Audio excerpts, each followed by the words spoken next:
Welcome to Mechanic. We have a 2015 Audi Q7.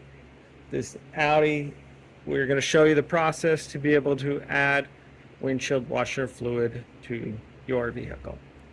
So with the hood raised up, we gain access to the engine bay, and we are on the right hand side of the vehicle, your passenger side, where we can add the washer fluid.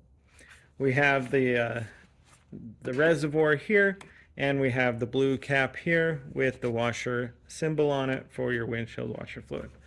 So pop this cover, add your fluid in here, make sure that it is washer fluid, any brand or make that you like, and then fill this up.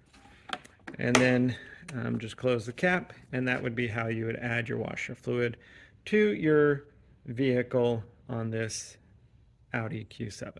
Thanks for watching Mechanic, where you can be the mechanic.